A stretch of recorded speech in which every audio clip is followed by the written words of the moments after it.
আমার মনে হয় এই জন্যই আল্লাহ নবীর রজবে আর শাবানে আর রমাদানে রাসূলের ওফাত না হয়ে রবিউল আউয়ালে রাসূলের ওফাত এই জন্যই হয়েছে। সুবহানাল্লাহ, আমি কোনো কিতাবে পাই নাই, লাগতে আমার দামাগ আসছে। হ্যাঁ, ওয়াবাল্লিগনা রমাদান, এতটা দোয়া করেছেন আল্লাহ রজবেও বরকত দিয়ে দাও, শাবানেও বরকত দিয়ে দাও, রমজান পর্যন্ত হায়াতটা পৌঁছিয়ে দাও। তো তার আবার এই 3 মাসে ওফাত হয় কেমনে? এই জন্য 3 মাস আগে আসার আগে ওফাত হয়ে গেছে। সুবহানাল্লাহ বলে কি হয়? এই জন্য মেরে ভাইও, মাত্র রমজান, আমদ আমদ, রমজান আসছে আসছে, আমাদেরও প্রস্তুতি নেওয়া উচিত। উচিত না? উচিত না? আমাদের রমজান সম্পর্কে যদি জিলাপি বিক্রেতা হিন্দু বেটাকে জিজ্ঞেস করেন, ও বলবে রমজান আসতেছে, রমজান আসতেছে। জুতা বানানেওয়ালা, ভৈরবের জুতা বানানেওয়ালা হিন্দু, সেও জানে রমজান আসছে, রমজান আসছে। জুতাওয়ালাও জানে রমজানের কদর, চিনিওয়ালা জানে রমজানের কদর, বুটওয়ালাও জানে রমজানের কদর, সানাওয়ালাও জানে রমজানের কদর। আর কি বলে, খেজুরওয়ালা তো আরো আগে ভাগে জানে। হ্যাঁ, মুরগির ফার্মওয়ালারাও জানে রমজানের কদর, ডিমওয়ালারাও জানে রমজানের কদর। হ্যাঁ, মাছওয়ালারা এখন আর পুকুরে মাছ ধরে না, না না রমজানে বেচবো। মুরগিওয়ালারা মুরগি আর বিক্রি করতেছে না, না না রমজানে বিক্রি করবো, না এই 13 দিন না, আর পরে বিক্রি করবো। সকলেই চিনল রমজান, লেকিন রমজান এগুলোর জন্য দেওয়া হয় নাই। রমজান দিয়েছে শুধু রব যেন বলেন, শোনো আমিও খাই না, তুমিও কিছু সময় না খেয়ে আমার মতো হয়ে যাও। সুবহানাল্লাহ, তুমিও কিছু সময় না খেয়ে তাসাব্বুহ করো। আমি যেমন খাই না, তুমিও কিছু সময় খেও না, তুমি কিছু সময় খেও না। যেমন দুনিয়াতে মানুষ দাবি আদায় করার জন্য খানা ছেড়ে দেয়, দাবি আদায় করার জন্য কি ছেড়ে দেয়? তুমিও দুনিয়াতে আমার ভালোবাসা পাবার আশায় অল্প কয়টা দিন খাবার ছেড়ে দাও। আইয়ামান মাদুদাত, অল্প কয়টা দিন ছেড়ে দাও, শুধু অল্প কয়টা দিন। আচ্ছা, এভাবে কেন বললেন? অল্প কয়টা দিন কেন বললেন? যেন বান্দা, সাহাবায়ে কেরাম যেন কুতিবা আলাইকুমুস সিয়াম শুনে সঙ্গে সঙ্গে ঘাবড়ায়া না যায়। এজন্য বলেন আইয়ামান মাদুদাত, অল্প কয়টা দিন রেখে দিও, অল্প কয়টা দিন কি করিও? রেখে দিও। এবার সাহাবায়ে কেরাম কিছুটা উচ্ছ্বসিত হয়ে, আল্লাহ তাইলে আমি রোজা রাখবো। রোজা রাখলে আপনি অন্য জাতির মতো কামা কুতিবা আলাল্লাযীনা মিন ক্বাবলিকুম, আগেওয়ালাদের যেমন মৃত্যু দেন নাই, আমাকেও দিবেন না। আগেওয়ালাদেরকে কষ্ট দেন নাই, আমাকেও দিবেন না। আগেওয়ালারা যেমন পেরেছে আমিও পারবো। আগেওয়ালারা যেমন বেশি অসুবিধে হয়নি, আমারও তেমন বেশি অসুবিধা হবে না। আপনি কি দিবেন? লাআল্লাকুম তাত্তাকুন, আমি তোমাকে তাকওয়ার দৌলত দিয়ে দিব। আল্লাহ তো কতদিন রাখতাম, এবার যেন সাহাবা উচ্ছ্বসিত, আল্লাহ কতদিন রাখতাম। এবার রব্বে কারীম বলেন, যাও, বছরে 365 দিন, তোর মধ্যে আইয়ামান মাদুদাত, হাতে গয়না অল্প কয়টা দিন রেখে দিও। যদি এখানে বলতেন শাহরান ওয়াহেদা, পাগল হয়ে যেত। কিভাবে সম্ভব? 1 মাস বুঝি না খেয়ে থাকবো, এটা কিভাবে সম্ভব? তো আল্লাহ তাআলা বলেন মুমারাসাতের জন্য। আমাদের এক বুজুর্গ ছিলেন হযরত মাওলানা ওমর পালনপুরি রহমতুল্লাহি আলাইহি, তিনি সব সময় কথা বলতেন, আল্লাহ তাআলা যে কোনো হুকুম নাজিল আগে জেহান সাজি করছেন। সুবহানাল্লাহ, আগে কি সাজি করছেন? জেহান সাজি করছেন। জেহান সাজি বুঝেন?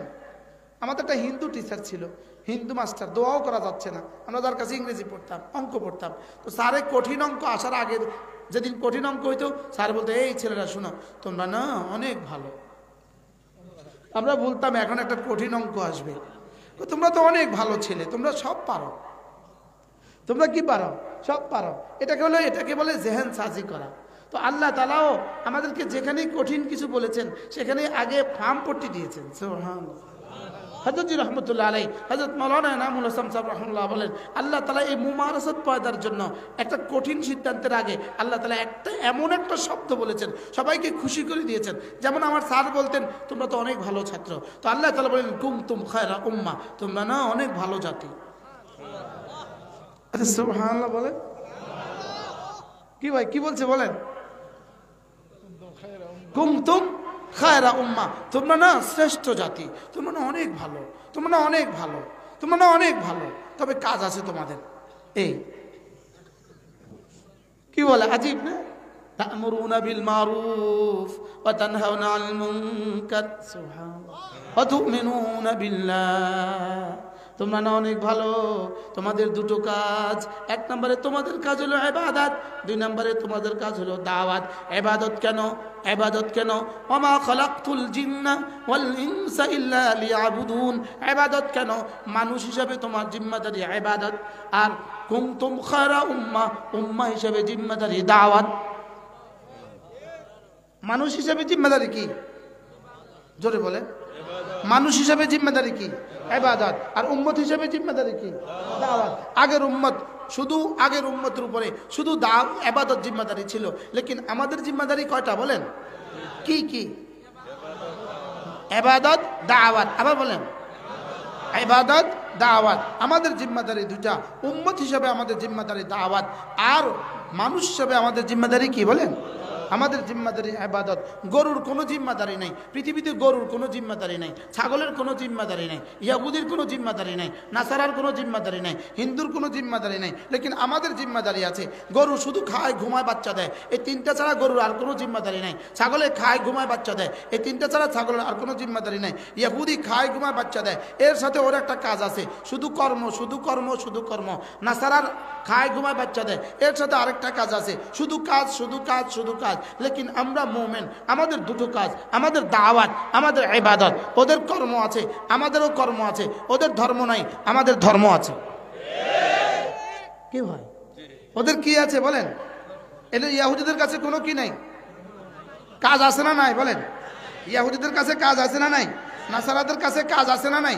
ওদের কাছে শুধু কাজ আছে, লেকিন আমাদের কাছে কাজও আছে, নামাজও আছে। আরে সুবহানাল্লাহ বলেন। আমাদের কাছে কি আছে বলেন? ইহুদি 24 ঘন্টা কাজ করে, নাসারা 24 ঘন্টা কাজ করে, বেঈমান 24 ঘন্টা কাজ করে, হিন্দুরা 24 ঘন্টা কাজ করে, মাঝে মাঝে ঘুমায়, মাঝে মাঝে খায়, মাঝে মাঝে প্রজননের কাজ করে। এর বাইরে শুধু কাজ, শুধু কাজ, শুধু কাজ। লেকিন আমরাই এক জাতি, আমাদের কাজ জোহর থেকে ফজর থেকে জোহর কাজ, জোহরের সময় নামাজ, আবার কাজ, আবার নামাজ, আবার কাজ, আবার নামাজ, আবার কাজ, আবার নামাজ, আবার কাজ, আবার নামাজ। কি হয়? হিন্দুর কি কাজ আছে? শুধু জুতা সেলাই, শুধু জুতা সেলাই, শুধু জুতা সেলাই, মারতে না। হিন্দুর কি কাজ বলেন না? একটা কন না, শুধু কি সেলাই বলেন? শুধু জুতা সেলাই, শুধু জুতা সেলাই, শুধু। বেশি থেকে বেশি একটা কাজ আছে, মাঝে মাঝে গরুর পেশাব লয়। বুঝেন না? মাঝে মাঝে কি লয় বলেন? কারণ গরুর পেশাব লওয়া কিন্তু একটা কাজ, দুধ দোহনই বেশি বড় কাজ নয়, এটা অ্যাভেলেবেল। কিন্তু গরুর পেশাবের লাগে অপেক্ষা থাকতে হয়, কখন সে পেশাব করবে। বুঝেন নাই কথা? আর গরুর পেশাব 16 বছর ধরে জমা করছে, মেহমান যাবে তো গরুর পেশাব দিয়ে আপ্যায়ন করবে। এখন মেহমান গেছে না, গেছে না বলেন? কি পরিমাণ মেহমান গেছে। হ্যাঁ, এই জন্য ওরা মনে করছিল 16 বছরে ওলামা ইকরামকে ধ্বংস করে দিবে। এই জন্য 16 বছরে ওলামা ইকরামকে ধ্বংস করে দিবে। আমি বলি 16 বছরে ওলামা ইকরামকে ধ্বংস করতে পারো নাই, 1600 বছরে ওলামা ইকরামকে ধ্বংস করা যাবে না। বলেন না ইনশাআল্লাহ? বলেন ইনশাআল্লাহ, ইনশাআল্লাহ।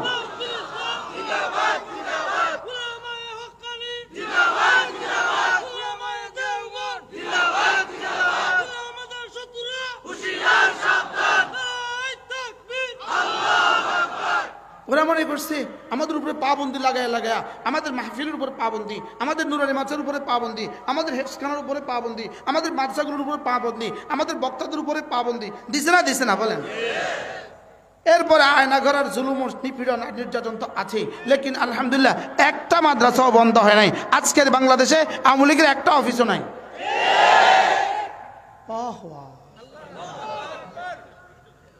সুবহানাল্লাহ বলে না? একটা মাদ্রাসাও বন্ধ হয় নাই, আর একটা অফিসও নাই,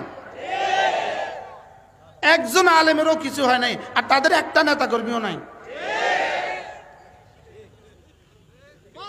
শুধু এটাই প্রমাণ করে ওলামায়ে দেওবন্দ হকের উপরে আছে, থাকবে। কি গত 3 দিনের তাবলীগ জামাত যেভাবে জাতি প্রত্যাখ্যান করেছে, ওদের সুর বদলে গেছে, বলে না আর জীবনে আগেও করা যাবে না ইস্তেমা, পরেও আর করা যাবে না।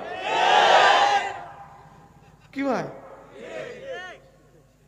আল ইসলাম ইয়ালু ওয়ালা ইউলা, ইসলাম ইয়ালু ওয়ালা ইউলা, ইসলাম উপরেই থাকে, নিচে যায় না। যদি মাঝে মাঝে নিচেও যায়, এটা আবার উঠে যায়, আবার উঠে যায়, আবার উঠে যায়। হামাসকে গত দেড়টা বছর ধরে কিভাবে ধ্বংস করার চেষ্টা করেছ, লেকিন শেষ পর্যন্ত পরাজয়ের গ্লানিতে নাকে খত দিয়ে তোমাকে ভাগতেই হয়েছে। যদি নতুন করে হামাস সম্পর্কে, নতুন করে ফিলিস্তিনে যদি আবার হামলা করতে চায়, এই আগুন আমেরিকাকেও ধ্বংস করে দিবে ইনশাআল্লাহ। বলেন ইনশাআল্লাহ, বলেন ইনশাআল্লাহ। যদি নতুন করে ফিলিস্তিনকে আবার হামলা করতে চায়, যদি নতুন করে ফিলিস্তিনকে আবার ধ্বংস করতে চায়, এই যুদ্ধের আগুন ওয়াশিংটন পর্যন্ত লেগে যাবে ইনশাআল্লাহ। তোমরা যুদ্ধের আগুন লাগাতে কোটি কোটি ডলার ব্যয় করেছো, তোমরা যুদ্ধের আগুন লাগাতে কোটি কোটি ডলার ব্যয় করেছো, লেকিন রব্বে করিম লস অ্যাঞ্জেলস আর ক্যালিফোর্নিয়াকে জ্বালায়া দিতে একটা ম্যাচও ব্যবহার করা লাগে নাই। আচ্ছা, রব কত বড়!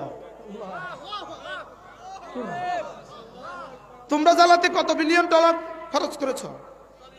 হ্যাঁ, শত বিলিয়ন খরচ করেছ, ট্রিলিয়ন বিলিয়ন খরচ করেছ, গোডাউন খুলে দিয়েছ, অস্ত্রের গোডাউন খুলে দিয়েছ, ডলারের গোডাউন খুলে দিয়েছ, লেকিন রব্বে করিম তোমাদের কোটি কোটি বিলিয়ন বিলিয়ন ডলারের বাড়ি আর ঘর, আর হাজার হাজার বাড়ি আর ঘর, হাজার হাজার হেক্টর জমিন, ঢাকা শহরের মতো 20টা সিটিকে জ্বালায়া দিতে রব্বে করিমের একটা ম্যাচ বাতি এইভাবে করতে হয় নাই।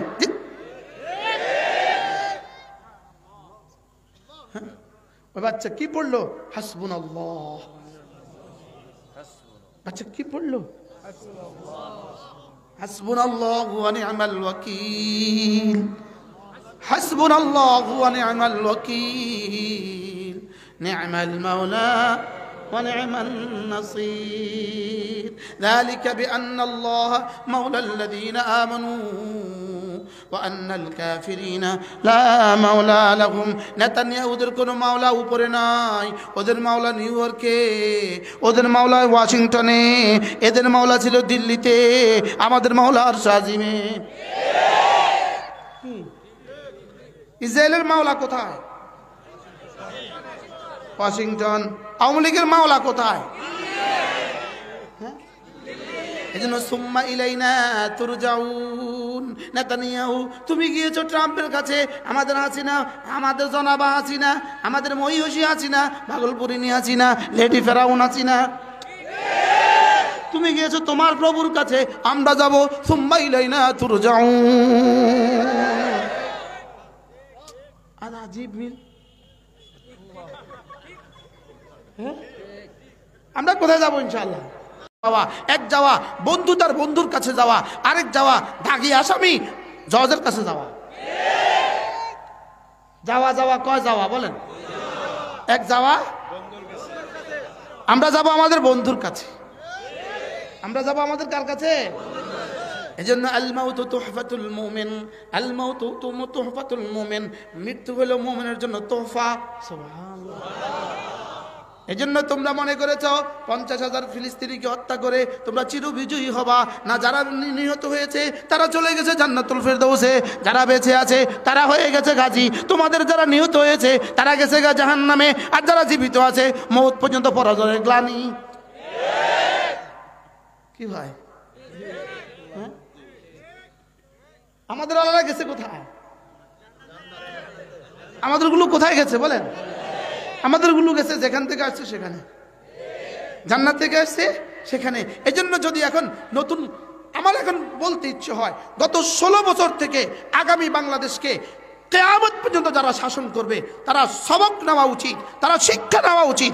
বাংলাদেশের ওলামাদের সাথে গাদ্দারি করে কেউ টিকবে না, কেউ টিকতে পারে না।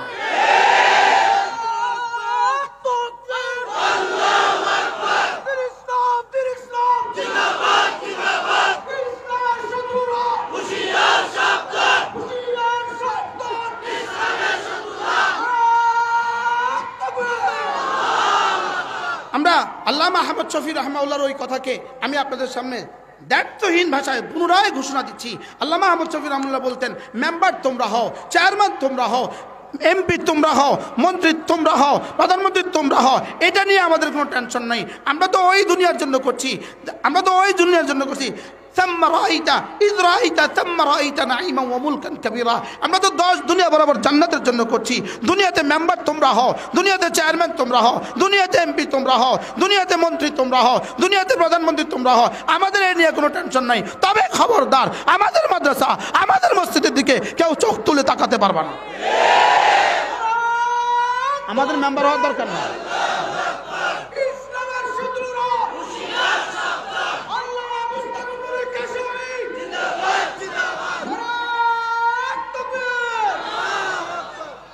পয়গাম শুনিয়ে দাও, আগামী নির্বাচনে আমাদের টেন্ডেন্সি নাই, আগামী নির্বাচনে আমাদের কোনো টেন্ডেন্সি নাই, পরবর্তী নির্বাচনে আমাদের কোনো ধারণা নাই। যাও তোমরাই মেম্বারি করো, যাও তোমরাই চেয়ারম্যানই করো, যাও তোমরাই এমপিগিরি করো, তোমরাই মন্ত্রীগিরি করো, যার ভাল লাগে যে যেভাবে দখল করতে পারো করো। তবে খবরদার ওলামা ইকরামের সাথে গাদ্দারি চলবে না, ওলামা ইকরামের সাথে বেওফাই চলবে না, মসজিদ মাদ্রাসার দিকে চোখ তুলতে পারবে না, ইসলাম আর মুসলমানদের বিরুদ্ধে লিখতে পারবে না, আর কোনো ব্লগার এদেশে উঠতে পারবে না। আমাদেরকে আমাদের হালতে ছেড়ে দাও, আমাদেরকে আমাদের হালতে কি দাও। আমরা অপেক্ষায় আছি সেদিনের ইনশাআল্লাহ, সেদিনের ইনশাআল্লাহ আমরা অপেক্ষায় আছি ইনশাআল্লাহ। যেভাবে বাশার আল আসাদ পৃথিবী থেকে পালিয়েছে, যেভাবে নেতানিয়াহু ফিলিস্তিন থেকে পালিয়েছে, বাশার আল আসাদ যেভাবে সিরিয়া থেকে পালিয়েছে, স্বৈরাচারিণী হাসিনা যেভাবে বাংলাদেশ থেকে পালিয়েছে, বাশার আল আসাদ যেভাবে সিরিয়া থেকে পালিয়েছে, যেভাবে নেতানিয়াহু ফিলিস্তিন থেকে পালিয়েছে, ইনশাআল্লাহ মোদিও পালাবে ইনশাআল্লাহ। বলেন ইনশাআল্লাহ। ইসলাম ছিল, ইসলাম আছে, ইসলাম থাকবে। বলেন ইসলাম ছিল, বলেন ইসলাম আছে, ইসলাম থাকবে। এজন্য এদেশের মাদ্রাসাগুলো ছিল, আছে, থাকবে। তাবলীগ জামাত হক্কানি রব্বানি সিলসিলা ছিল, আছে, থাকবে। খানকাগুলো হক্কানি রব্বানি সিলসিলা ছিল, আছে, থাকবে, কিয়ামত পর্যন্ত থাকবে। আর বলেন ইনশাআল্লাহ। বঙ্গোপসাগরে আগুন লেগে যেতে পারে, এদেশের মাদ্রাসাগুলো থাকবে। বুকে হাত দিয়া বলেন ইনশাআল্লাহ, বলেন ইনশাআল্লাহ। আরে বঙ্গোপসাগরে আগুন লেগে যেতে পারে, এটাও হইতে পারে, এটা হইতে পারে। ঢাকা শহর বঙ্গোপসাগরের সাথে মিলে যেতে পারে, এটাও হইতে পারে।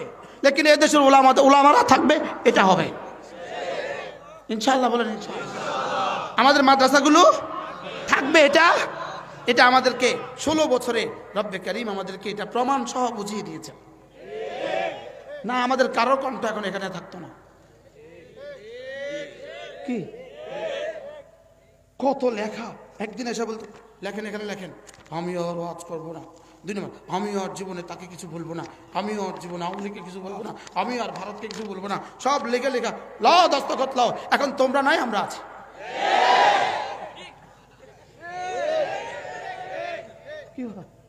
আজীব না? আমাদের একজন ছিল পুলিশ প্রধান, তার জন্য কি বলে লানত দিব। সমস্ত আমাদের রক্তের জন্য সে দায়ী, সাবেক বেনজির। সে বলছিল মৌলবীরা যখন চেয়ারে বসে বয়ান করে, পেছনে একজন পাখা করে, এই দৃশ্য দেখতে আমার ভাল লাগে না। এখন দেখে দেখে মার মুতু বেগাইছিকম মারে বাপ, এই দৃশ্য দেখতে আমার ভাল লাগে না।